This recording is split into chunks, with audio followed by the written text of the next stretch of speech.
মেয়েদের শ্বশুরবাড়িতে কোনো আবদার পূরণ না হলেও ছেলেদের কিন্তু প্রতিটা আবদারই শ্বশুরবাড়িতে পূরণ হয়। জামাই যদি কোনো কিছু বলে বা এটা খাবো বা এটা করব, তাহলে তো কোনো কথাই নেই, শ্বশুর শাশুড়ি জীবন দিয়ে হলেও সেটা পূরণ করবে। আর আমরা মেয়েরা যদি শ্বশুরবাড়িতে কোনো কিছু আবদার করি, এক স্বামী ছাড়া কেউ পূরণ করে না। এ কথাটা ভুল বললাম না ঠিক বললাম, সেটা আমরা মেয়েরাই ভালো বলতে পারবে, কারণ ছেলেরা এটা বলতে পারবে না। Hi everyone, good morning. কেমন আছো তোমরা সবাই? আশা করি সবাই অনেক ভালো আছো এবং সুস্থ আছো।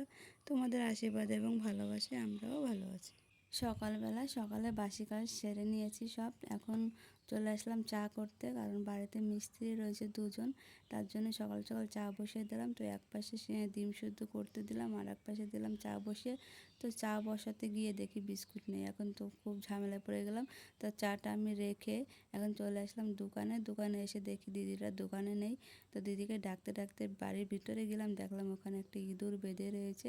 দিদিকে বললাম যে ইঁদুরটা কী করে এর মধ্যে ঢুকলো? বললো রাতের মধ্যে খাঁচাটা পেতে রেখেছিলাম, তো রাতের বেলায় এটা ঢুকেছে। তো দিদিদের বাড়িতে অনেক রকমের ফলের গাছ আর পশু পাখি আছে। দেখো এখানে দিদি মুরগি পুষেছে, আর দিদিদের বাড়িতে না অনেক ফলের গাছ আছে। মানে ফাঁকা জায়গায় বাড়িটা, মাঠের চারপাশে মাঠ, মাঝখানে বাড়িটা। তো খুব সুন্দর, মানে সব কিছু খুব ভালো হয়। আর হাঁস মুরগি সব কিছু দিদি পোষে। তো চলো তোমাদেরকে এখন দেখিয়ে দিই কামরাঙ্গা গাছে কত সুন্দর কামরাঙ্গা হয়েছে। আর কি বলো তো, দিদিদের গাছে না কুল ছিল, আমরা না সারা বছর এই গাছ থেকে কুল খেয়েছি, মানে খুব মিষ্টি কুলগুলো। তো এই কামরাঙ্গা গাছটা কি হয়েছে বলো তো, প্রথম যেবার লাগিয়েছিল, তো আমাদের এখানে 2-3টা বাচ্চা, মানে আমার ছেলেও ছিল সেখানে। তো ওরা একবার দোকানে এসেছিলো খাবার খেতে, তো এসে দেখি কি দিদি বাড়িতে নেই। আর ছোট একটা গাছে কামরাঙ্গা হয়ে রয়েছে, ওরা ওখান থেকে ছিঁড়ে 3জনে মিলে খেয়েছিল। তো তারপর না, আর প্রথম ফল যেহেতু ওরা না বলে খেয়েছে, তো আর না ওই গাছটায় আর ফল হচ্ছিল না। তারপরে কি হয়েছে, দিদি 3জনকে ডেকে ওর ওর গোড়ায় এবার মাটি দিয়েছিল। তো এবার আবার দেখো কি সুন্দর কামরাঙ্গা হয়েছে। তো দোকানে গিয়ে দেখি কি দোকানে বিস্কুট নেই, আছে শুধু ক্রিম বিস্কুট। তো কী আর করার, সেখান থেকে আমি 2টো বিস্কুট নিয়ে আসলাম, কারণ দোকানে আর বিস্কুটও নেই, বেশি করে আনতেও পারলাম না। এখন জানি না মিস্ত্রিরা কী বলবে, ক্রিম বিস্কুট দিয়ে চা খাবে কি না। তারপর বাড়িতে এসে আমি একটু ওষুধ খেয়ে নিলাম, আর চাটা এখন হয়ে গেছে, চাটা এখন ঢেলে নেব, তারপর মিস্ত্রিদের জন্য নিয়ে যাব। আমি না চা বানাতে গেলে না আমার একটু ভয় করে, কারণ আমি না খুব ভালো চা বানাতে পারি না। হয় আমার চিনি বেশি হয়ে যায়, না তো বা কম হয়ে যায়। আমি কি করি কি বলো তো, আমি একটু লিকার চাই, একটু চিনিটা বেশি খাই। তো আমার মতে আমি চিনি দিতে গেলে দেখে গিয়ে চিনিটা বেশি হয়ে গেছে, মানে সবাই বলে চিনি বেশি হয়ে গেছে, তার জন্য আমি একটু কমই দিই। কিন্তু খুব একটা ভালো পারি না চিনি দিতে গেলে, তখন দেখি কি লিকার হয়তো কম হয়ে গেছে বা বেশি হয়ে গেছে, এরকমটাই হয়। তাও কি আর করা, যেহেতু বাড়িতে আমি একাই। তো আমার হাজব্যান্ড খুব ভালো চা করতে পারে, তো ও তো ওখানে কাজ করছে, ও তো আর এখানে দিতে পারবে না, তার জন্য আমি চা বানিয়ে নিয়ে গেলাম মিস্ত্রির জন্য। আর এদিকে দেখো ছেলেকে বলেছি পড়তে বস, ছেলে দেখো ওকে পড়তে বসি, আমি মিস্ত্রিদের চা দিতে গিয়েছিলাম, এসে দেখি কি আমার ছেলে এটা করছে। মানে ওর কাছে বসে না থাকলে ও না পড়তে চায় না, তার জন্য আমি চেষ্টা করি সবসময় যখন রান্না করি তখন ওকে পাশে বসিয়ে লেখাপড়া করানো। তারপর দেখো আমাদের এখানে যেহেতু বিজেপি সরকার জিতে গেছে, তো বিজয় মিছিল হয়নি। তারপরে দেখো এই বিজয় মিছিল বের হয়েছে, আমাদের রাস্তার পাশ দিয়ে যাচ্ছে, তো আমি একটু ভিডিও করে নিলাম। তো তোমরা এটা দেখতে থাকো, পরে আবার কথা হচ্ছে।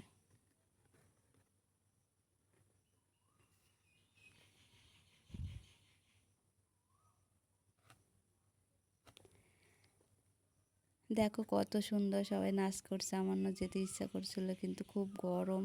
আর যেহেতু আমার হাজব্যান্ড বাড়িতে রয়েছে আর আমার শরীর ভালো নেই, তার জন্য আর যায়নি। কিন্তু সবাই গেছিলো, আমাদের এখানে প্রত্যেকটা মহিলা ওখানে গেছিলো। আমার না খুব ভালো লাগতেছিল, মানে যেতে ইচ্ছা করছিল, কিন্তু তারপর আর গেলাম না, যে না এখানে গেলে আবার স্নান করতে হবে, আবার গরমের মধ্যে প্রচণ্ড গরম পড়ছে, তার জন্য আর গেলাম না। তো ওরা ওখান থেকে যাচ্ছিলো, তাই আমি একটু আমাদের ঘরের সামনে দাঁড়িয়ে ভিডিও করে নিলাম। তো তোমাদের ওখানে কি বিজয় মিছিল, মানে তোমাদের ওখানে কি বিজয় মিছিল হয়ে গেছে কিনা কমেন্টে জানিও। আর কারা কারা বিজয় মিছিলে গিয়েছিলে সেটাও জানিও কমেন্টে। প্রথমে দেখো মেয়েরা, তারপরে রয়েছে ছেলেরা।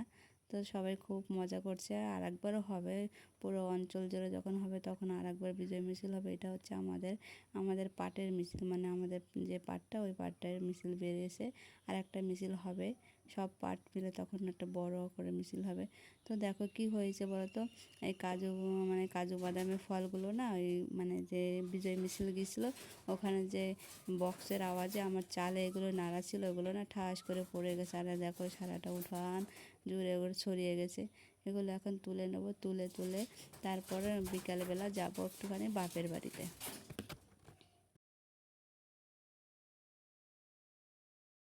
প্রথমেই যে কথাটা বললাম যে কোনো ছেলে যদি শ্বশুর বাড়িতে কোনো কিছু আবদার করতো সেটা তো শ্বশুর শাশুড়ি পূরণ করবেই। তো কী হয়েছে বলো তো, আমার বর আবার চিতই পিঠা বা শাঁস পিঠা দিয়ে মাংস দিয়ে খেতে চেয়েছে। তো আমি আবার বানাতে পারি না, মানে আমাদের বাড়িতে এই শাঁসটা নেই। তার জন্যে মা বলেছে যে আমি বানিয়ে দিচ্ছি, তো আমাদের বাড়িতে চলে আয়। তো তারপর আমি এখানে বিকালে চলে আসলাম বাড়িতে। তো এসে দেখি কি মা বাড়িতে নেই। তো পুরো ঘর টর এলোমেলো রয়েছে, যেহেতু বাড়িতে কোনো মহিলা নেই, মানে মাই একা থাকে। মা আবার মাঠে যায়, কাজ করতে পারে না বাড়ির কাজ ঠিক মতো। তো আমি আবার এসে উঠানটা একটুখানি ঝাড় দিলাম, ঘরটা একটু পরিষ্কার করলাম। আমার হাজব্যান্ড আর ছেলে আসবে সন্ধ্যাবেলা, আমি একটু আগে আগে চলে এসেছিলাম। তো যেহেতু কাছেই, তো ওরা আসবে একটু পরে। তা আমি এসে এগুলো একটু পরিষ্কার করছি, মাকে একটু হেল্প করতে হবে, কারণ মা একা একা তো আর সবটা পারবে না। মা আবার মানে বাড়ি এসে দেখি মা বাড়িতে নেই, তো মা বাজারে গেছে। আমাদের এখানে আজকে হচ্ছে হাটবার, তো মা ওখানে গেছে। তো দেখি সব কিছু ওখানে রয়েছে। ভাই ভাত খেয়েছিল সেটা এখানে পড়ে রয়েছে, তো সেগুলো এখন আমি রান্নাঘরে সব কিছু পরিষ্কার টরিষ্কার করে রেখে দেবো, কারণ মা আসলে না হলে আবার মায়ের আবার কষ্ট হয়ে যাবে করতে। এটা হচ্ছে আমাদের রান্নাঘর। তো রান্নাঘরটা দেখি খুব নোংরা হয়ে আছে। আমার মা না বাড়িতে একা থাকে, তো ভাই আর মা থাকে। তো মা আবার মাঠে চলে যায়, ভাই আবার একা একা ভাত টাত বেড়ে টেড়ে খায়। তো ও তো ছেলে মানুষ, ও তো আর পরিষ্কার করতে পারে না কোনো কিছু, তাই ওভাবেই থাকে। মা যখন আসে তখন পরিষ্কার করে। তো মা এখন তো আসেনি, তার জন্য ঘর বাড়ি একটু এখানে ওখানে উলট পালট হয়ে আছে। তাই আমি এসে গুছিয়ে নিলাম, কি আর করা যাবে। কারণ ভাইয়েরা যখন বিয়ে করবে, ভাইয়ের বউরা যখন আসবে, তখন ওদের ঘর বাড়ি ওরা নিজেরাই পরিষ্কার করে রাখবে। তখন আর মায়ের একটু কষ্ট কম হবে, মায়ের কষ্ট হবে না। ভাইয়ের কাছে জানতে পারলাম মা মাঠ থেকে এসে স্নান করেই আবার বাজারে চলে গেছে। তো তার জন্য সব কিছু এইভাবে রয়েছে। তা আমি এগুলো পরিষ্কার করব, তারপর মা আবার বাজার থেকে আসবে, তখন আবার মাংস নিয়ে আসবে। আর যে চালের গুঁড়িটা ওটা নিয়ে আসবে। তো তার জন্য তখন আবার একটু তাড়াহুড়ো বেঁধে যাবে, তার জন্য আমি এগুলো পরিষ্কার করে রাখলে মার এসে সুবিধা হবে। তারপর দেখো মা বাজার থেকে চলে এসে, তো চালের গুঁড়ো যেটা নিয়ে এসেছে ওটা আমি মাকে বললাম তো আমি মাখিয়ে দিই। তো আমি এটা মাখাতে বসেছি, এটা সুন্দর করে মাখাতে হবে, তা না হলে পিঠাটা আবার খুব ভালো হবে না। তাই মা বলে অনেকটা সময় ধরে মাখাতে হবে। তো আমি এখানে মাখাতে বসেছি, আর মা ওইদিকে মাংসটা ধুয়ে টুয়ে রান্নার জোগাড় করছে। তো মাকে একটু হেল্প না করলে হয় না, আমরা মেয়েরা যদি মায়ের কষ্টটা না বুঝি তাহলে কারা বুঝবে বলো তো।